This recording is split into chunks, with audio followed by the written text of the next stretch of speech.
내 자식 결혼하는데 전셋집에서 시작하게 할 수 없다며 평생 모은 노후 자금을 깨서 주거자금을 지원해 주신 적 없으신가요?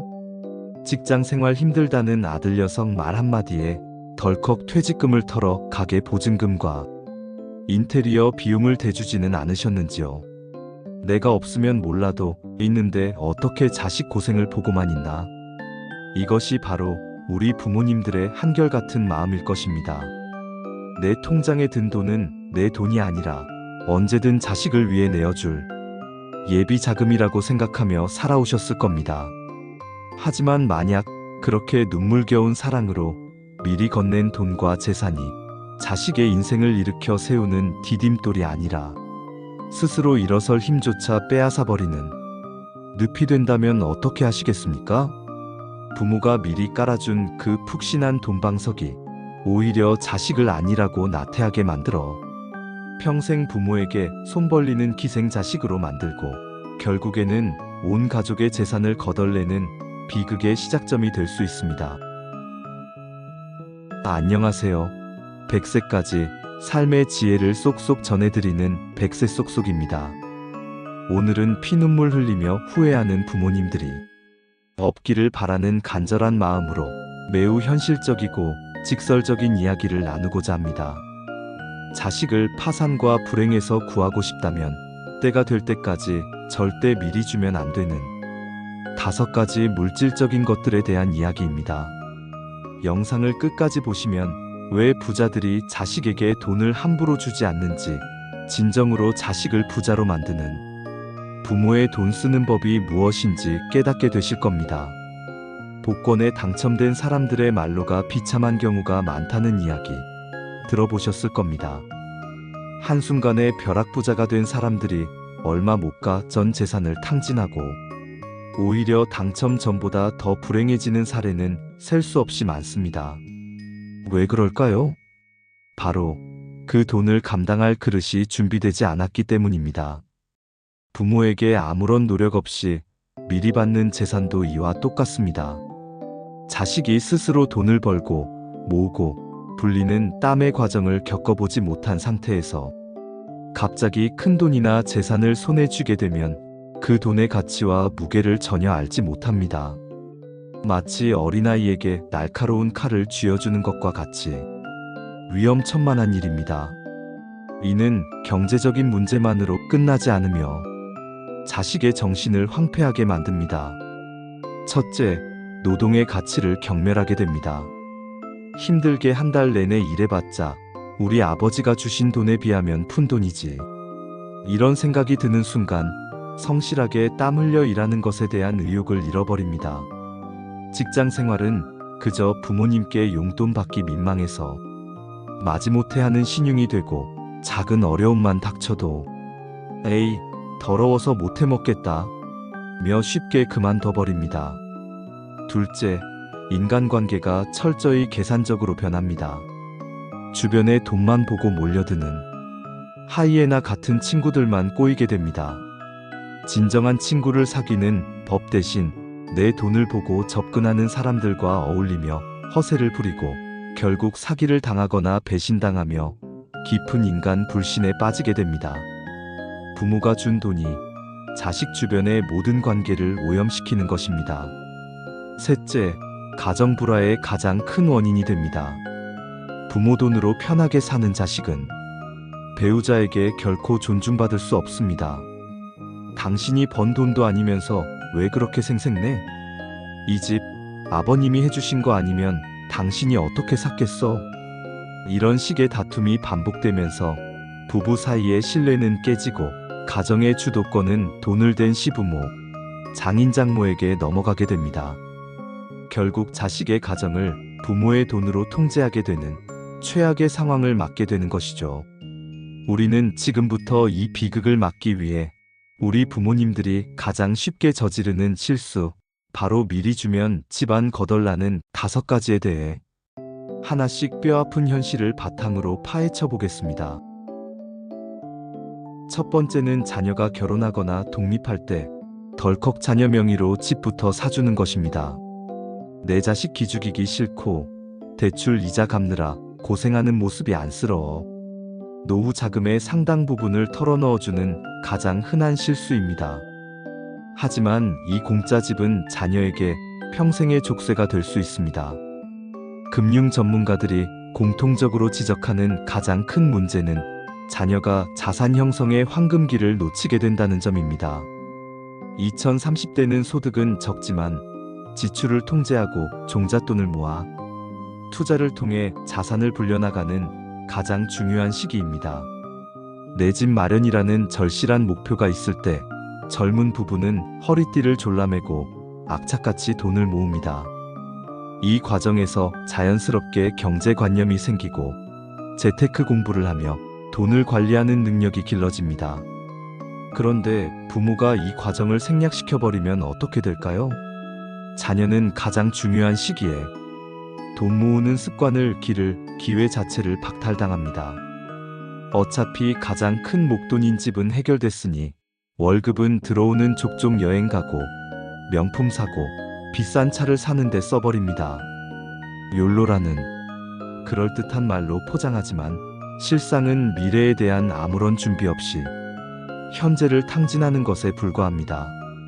결국 나이 40, 50이 되어서도 모아놓은 돈 한 푼 없는 빈털터리 어른이 되고 또 다른 문제가 생기면 다시 부모에게 손을 벌리게 됩니다.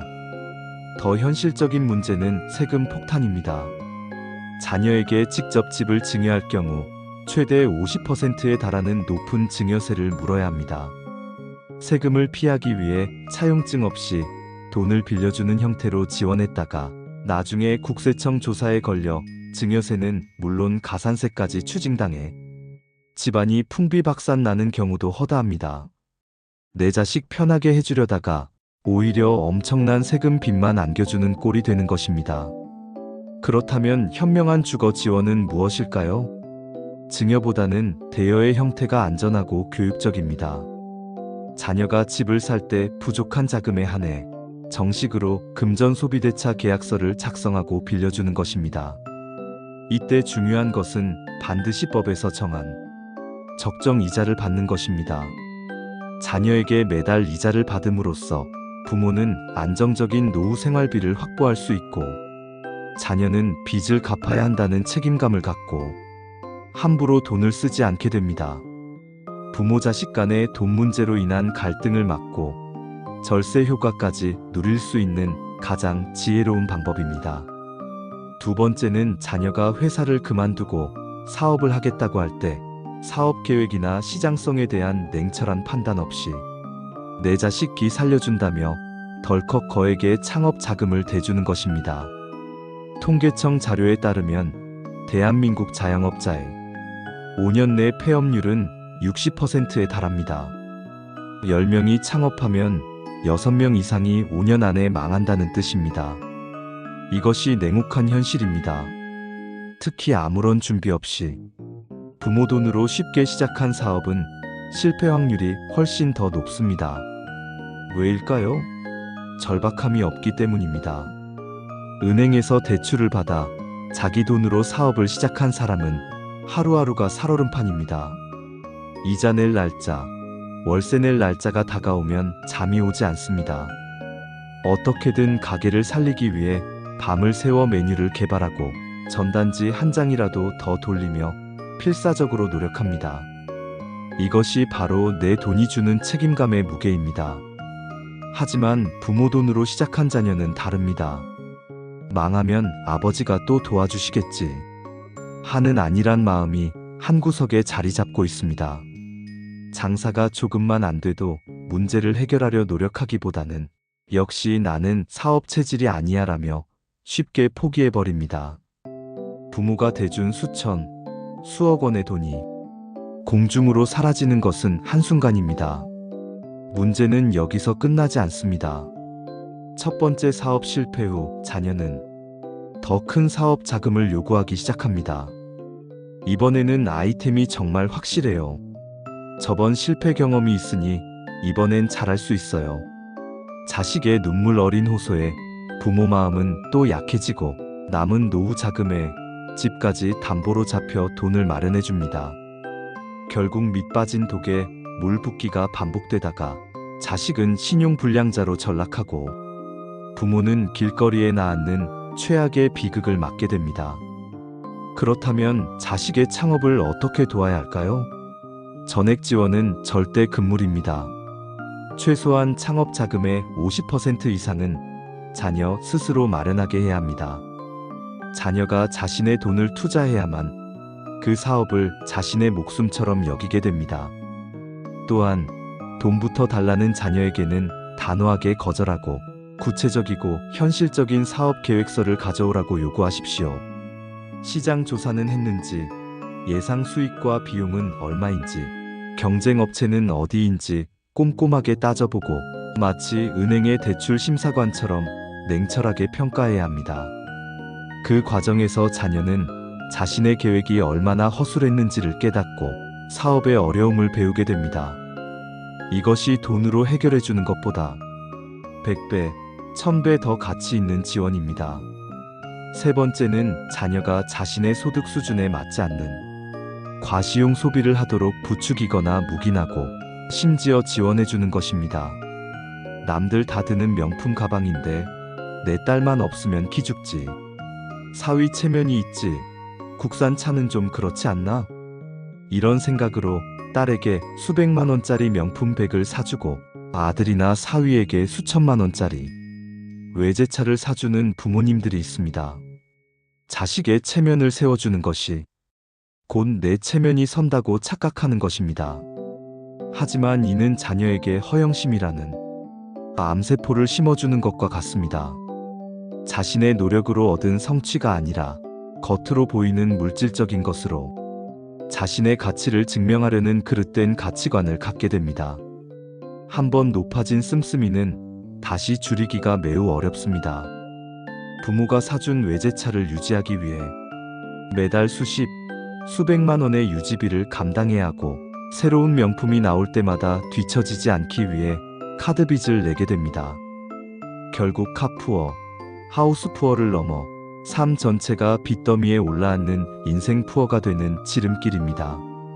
자신의 분수에 맞게 건전하게 소비하고 저축하는 습관을 길러야 할 시기에 부모가 나서서 그릇된 소비 습관을 가르친 셈입니다. 이는 마치 마약과 같아서 한번 중독되면 자신의 의지로는 끊어내기 어렵습니다. 유대인들은 자녀에게 경제 교육을 할 때 차별을 가르친다고 합니다. 너는 아직 학생이니 그 비싼 신발을 신을 자격이 없다. 네가 스스로 돈을 벌어서 네 능력에 맞는 차를 사는 것이 진정한 성공이다. 이런 식으로 각자의 위치와 능력에 맞는 소비의 격이 있음을 명확히 가르칩니다. 결핍을 통해 성취 동기를 부여하고 노력의 대가로 얻는 물질적 보상이 얼마나 달콤한지를 스스로 깨닫게 하는 것입니다. 자녀의 건강한 소비 습관을 위해 부모는 어떻게 해야 할까요? 자녀가 분수에 맞지 않는 것을 사달라고 조를 때 안쓰러운 마음에 지갑을 열기 전에 단호하게 안 된다고 말할 수 있어야 합니다. 그리고 그 이유를 명확히 설명해 주어야 합니다. 그것은 내 소득 수준에 맞지 않는 사치다. 허영심을 채우기 위해 빚을 지는 것은 어리석은 짓이다. 네가 정말 갖고 싶다면 스스로 돈을 모아서 내 힘으로 사거라. 그때가 되면 아빠가 더 크게 박수 쳐주마. 대신 자녀가 자신의 성장을 위해 돈을 쓸 때는 아낌없이 지원해 주십시오. 책을 사거나 운동을 배우거나 새로운 기술을 익히는 데 드는 비용은 미래를 위한 가장 확실한 투자입니다. 사라져버릴 물건이 아니라 평생 가는 자산이 되는 가치 있는 소비를 가르치는 것이 진정한 부모의 역할입니다. 네 번째는 자녀가 자신의 소비 습관이나 잘못된 투자로 인해 생긴 카드값이나 대출 빚을 부모가 대신 갚아주는 것입니다. 이번 한 번만 막아주시면 다시는 안 그럴게요. 자식의 눈물 어린 약속에 속아 넘어가는 가장 위험한 순간입니다. 자신이 진 빚의 무게를 스스로 져보지 않은 사람은 결코 빚의 무서움을 알지 못합니다. 부모가 쉽게 빚을 해결해주면 자녀는 빚지는 것을 대수롭지 않게 여기게 됩니다. 어차피 막히면 부모님 찬스를 쓰면 된다는 생각이 뇌리에 박혀 상습적으로 빚을 지게 됩니다. 카드 돌려막기는 기본이고 제2, 제3 금융권의 고금리 대출에까지 손을 대기 시작합니다.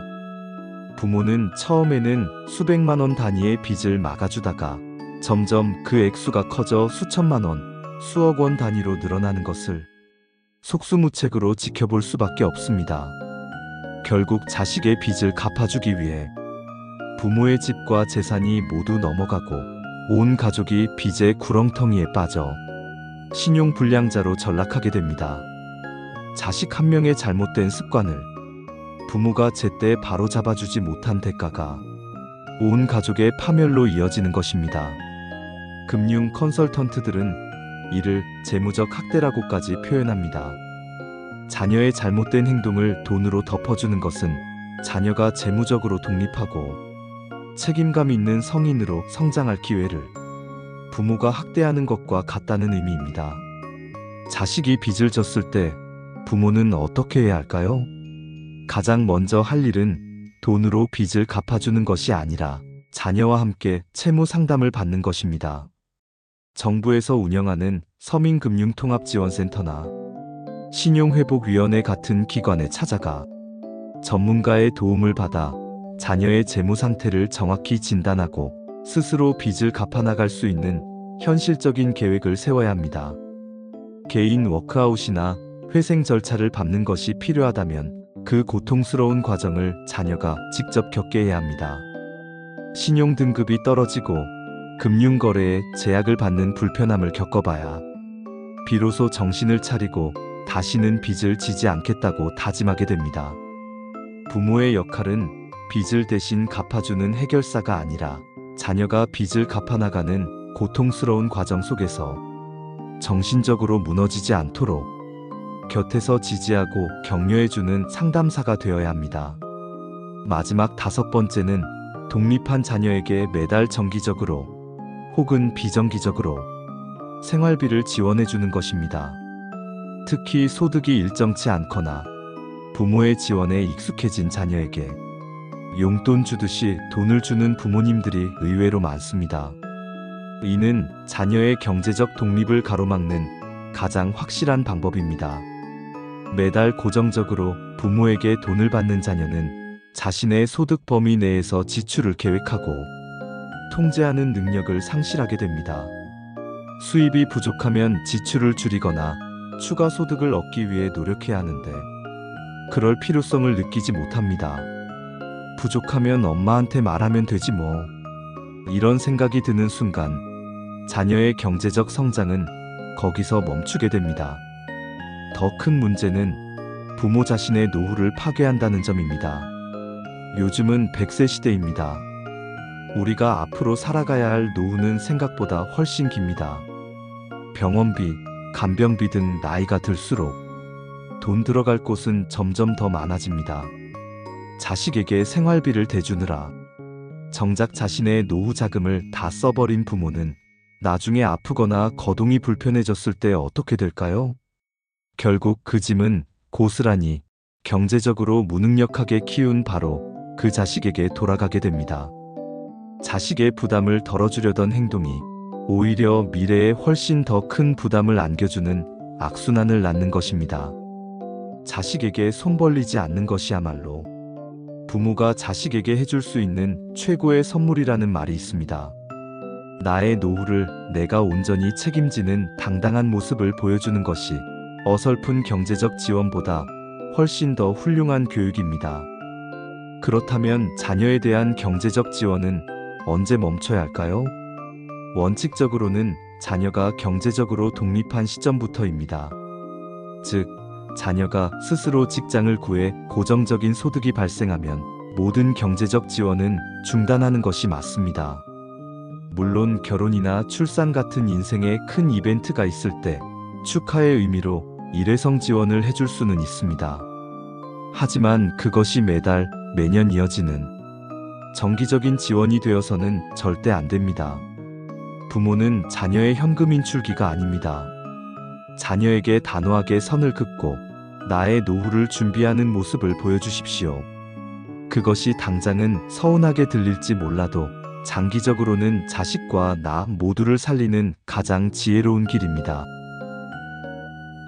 오늘 우리는 자식의 인생을 망치고 집안을 거덜낼 수 있는, 절대 미리 주면 안 되는 5가지 물질적인 것들에 대해 아주 현실적이고 때로는 불편한 이야기를 나누었습니다.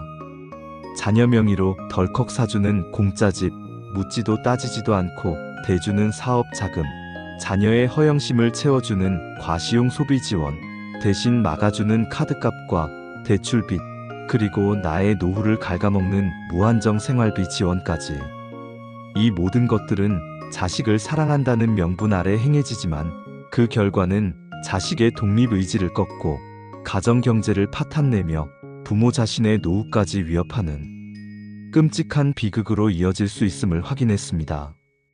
오늘 이야기가 가슴에 비수처럼 꽂히셨다면 그것은 우리가 자식을 그만큼 사랑하고 있기 때문일 것입니다. 잘못된 사랑의 방식을 깨닫는 것이야말로 진정한 사랑을 시작하는 첫걸음입니다.